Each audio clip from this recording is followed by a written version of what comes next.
Well, good afternoon. My name is Ryan Watts, and I'm the Executive Director of the Kentucky Oil and Gas Association. And I appreciate you joining us for this special webinar that is co-hosted by the Kentucky Oil and Gas Association, as well as the Kentucky Coal Association. Today, we have a special guest with us. It is the 77th Secretary of State, Michael Adams. Now, we have coined several cliches this year. It's been very unprecedented as far as every operation in every sense of the word. And one of them is the upcoming general election.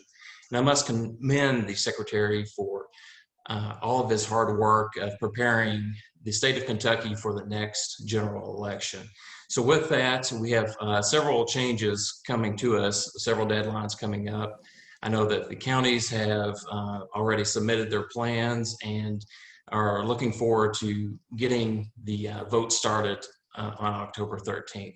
So Secretary of State Adams, I will turn it over to you, and if we have any questions left over, I will ask them at the end of the presentation. So Secretary Adams, thank you for joining us today. Thank you, Ryan. And I will turn it over to you. Thanks so much for doing this. People ask me what's the biggest concern I have that keeps me up at night. Is it vote fraud or vote suppression or the pandemic? Here's the biggest challenge we've got. I've got good news from Frankfurt. How often do you hear that? But unless voters know about the options they have, about how easy we have made it to vote this year, then it doesn't do them any good. So the biggest challenge I've got is getting around the state and reaching people. And so I'm very reliant on your organization and others like it for giving us a platform to get this information out to the public. It's really important. So thank you for doing that. Let me start with this. Here's what we've changed since the primary. The primary was a nationally recognized success.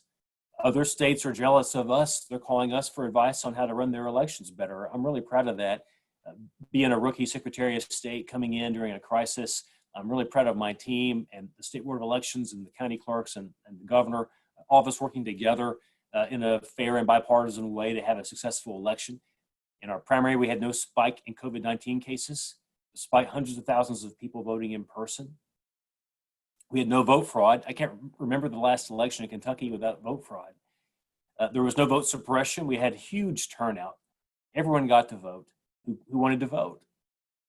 It was a success, but there are some things that we thought that we needed to modify for the general election. So here's what we did differently. First off, we scaled back absentee voting. It's still available for you if you need it. If your age or your health condition, or the age or health condition of someone that you're in contact with suggests that you should vote at home, you can do that. The law allows you to do that, and we've made it easier than it's ever been with an online ballot request portal at govoteky.com. The deadline to request an absentee ballot, that's how you choose to vote, is tomorrow night. This is Thursday, October 8th, while I'm recording this. Friday the 9th at 11:59 p.m. is the deadline. That's when we close this thing down. After that, you'll have to vote in person. You'll have 19 convenient days to do that, but you will have to vote in person if you don't request your absentee ballot by tomorrow night. We've had about 600,000 absentee ballots requested so far. That's about what I want to see. That suggests that people are taking advantage of it who need it, but also that we're not swamping our system with people who don't need to vote that way and overloading our county clerks and our postal system. So if you vote absentee, that's great. I encourage you to do that. Just make sure that you return your absentee ballot to the drop box that we've made available to you at your county clerk's office, or that you mail it back to us in a timely fashion so we get it in time to count your vote. Another big change we made for the general election is we have had much more success opening up in-person voting locations. On election day, November 3rd, we're going to have way more sites than we had on June 23rd. We've had partnerships with the private sector this summer to help recruit poll workers. Those have shown a lot of fruit. And our office alone has recruited 5,000 poll workers. Our office actually isn't supposed to do that, it's the clerks, but we're being good partners and we're going above and beyond to be assistant to them. We've also opened up in-person early voting with no excuse required, no appointment necessary for 3 weeks before November 3rd. Starting on Tuesday, October 13th, you're going to be able to vote in every county in Kentucky without a specific excuse or appointment. Just show up and vote. 6 days a week. Regular business hours on Monday through Friday and at least a half day minimum on Saturday. It's the standard the governor and I have set for the clerks. So you don't have to wait till November 3rd. You can vote on the 13th like I'm going to do, or the 14th or the 15th. Your ballot's handled the exact same way. The only difference is the line's going to be shorter. So go ahead and vote. If you know who you're going to vote for, there's no reason to delay.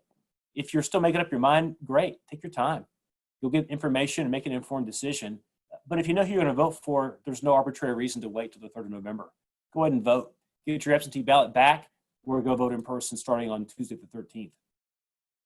Quickly, the important dates to remember. Again, the 9th, October 9th is the last day to request an absentee ballot. October 13th is the first day of in-person early voting statewide. And November 3rd, of course, is the last day of in-person voting statewide. We close the polls at 6. That's what's in our Constitution. That's the last moment you can drop a ballot in the drop box if that's how you have voted. It's also the last day you can mail back an absentee ballot. But I'm going to encourage you not to wait to the last minute to mail back a ballot, because if we get it more than 2 days after if we get it 2 days or more after the election, we can't count it unless it's postmarked. And not every postal office is going to postmark prepaid postage election mail. And even if they do postmark it, if we get it the Saturday after the election or afterward, we don't count it. So we're only allowing 3 days for it to come in, and it's going to be postmarked if we get it that Thursday or Friday. Otherwise, it doesn't count.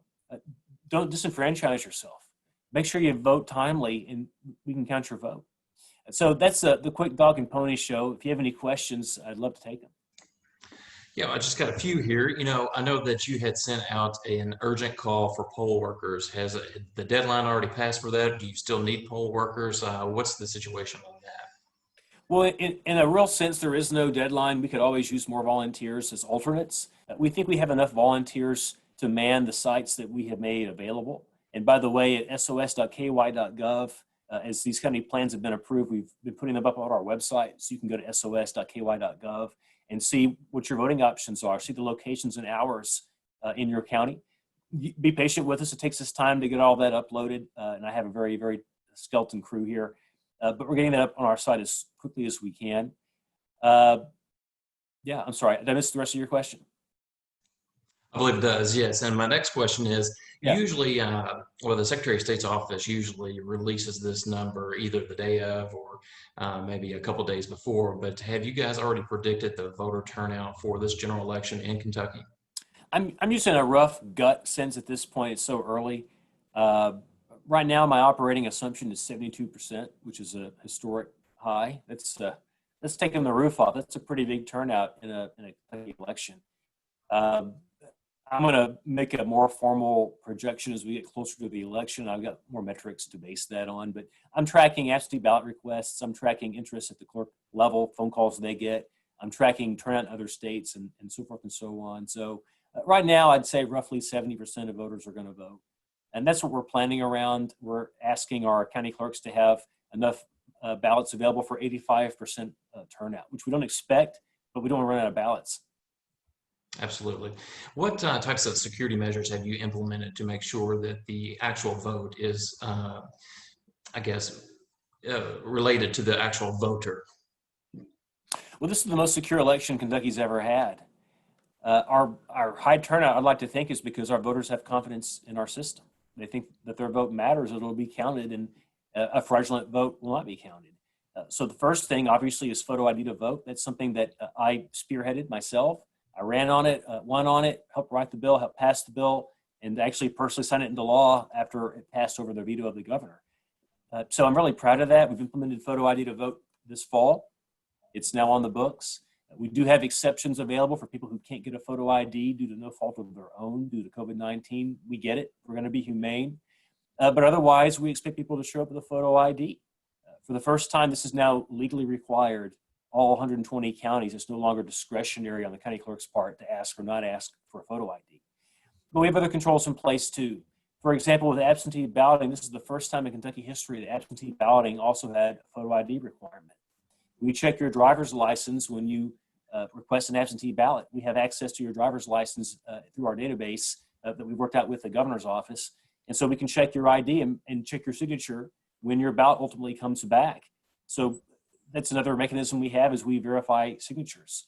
Every ballot's got to be signed in a couple of different places, not the ballot itself, but the envelopes surrounding the ballot. It enables us to verify that it's the voter that filled out that ballot and sent it in, not some stranger stealing a vote. We also allow the voter to monitor the ballot status. If you go to govoteky.com and request your ballot there, you can track it the way you track a UPS package. You can see if your request has been processed, if the ballot's been mailed to you, and if the ballot's been received back after you send it back. That doesn't just give the voter transparency, it also gives me transparency. I get to monitor in real time what's going on in this election. I can look and see if there's evidence of ballots being lost or stolen, hijinks or incompetence. We can monitor that here in Frankfurt. We've never had that capacity before. The portal doesn't just make the voter's life easier and the clerk's life easier, it makes my job of election enforcement easier as well. So we have a lot of components in place they don't have in other states. I ran on ballot integrity. It was the most important issue for me, and we've implemented that in this election. Absolutely. And one of my last questions here, I don't know if you have approved all of the plans for the counties. I have. Oh, you have? Okay, great, great. I know that it was kind of in flux with kind of Fayette and Jefferson County coming in. If those plans are approved, will those counties, maybe in East or West Kentucky, have the ability to change those plans if they need more polling locations or whatever that entails? Well, certainly I'm not going to object to a county adding more voting locations. Right. I can't imagine that the governor would do that either. Both he and I, for the general election, have the authority to veto a county plan if it's not sufficient. But we didn't have that in the primary, and we got blindsided, unfortunately. So this time we do. Some of the plans we got, most of the plans were really good. Some of them were not. We sent them back and said, good luck with that, try again. And we got better plans. We went from 8 sites in Jefferson County to 20. We went from 6 in Fayette County to 8. We're going to monitor this stuff. So for example, in Fayette County, if we don't think they're going to have enough votes come in absentee or early, and they're in line to have the kind of crowds they had on election day in the primary, they were the only county in the whole state that had long lines, then I'm going to call on the clerk to add more locations. I'm going to call on the superintendent, who has been great with us, to open up schools, make those available. I hope that won't be necessary, but we have that as a fallback if we need it. Okay, great. Well, that's all the questions that I have today, and I think you were very succinct and answered all those very well. Is there any last parting words that you would like to say to our members in summary? Yeah, if you're able to help share this information, or better yet, direct folks to our office, SOS KY.gov, or 502-564-3490, please do. It's a big challenge to get the word out to people in these times. It's hard to transmit information. And so I'm really relying on the private sector to help share information. Some folks, they're trying to be helpful and they make up their own information. It's not accurate, then I have to try to find it and correct it. The best thing you do is refer people to the State Board of Elections or to me or the county clerks. We're the trusted voices that actually know the facts on where to vote and when to vote and all that kind of stuff. Okay, great, great. Well, on behalf of the Kentucky Oil and Gas Association and the Kentucky Coal Association, we appreciate your time, and we look forward to voting. We have, less than a month away, and I know that you're very busy and taking the time out of your schedule. We really appreciate all that you've done. Thanks so much. All right. Thanks so much. Don't forget to vote. Thanks. That's right. Go vote.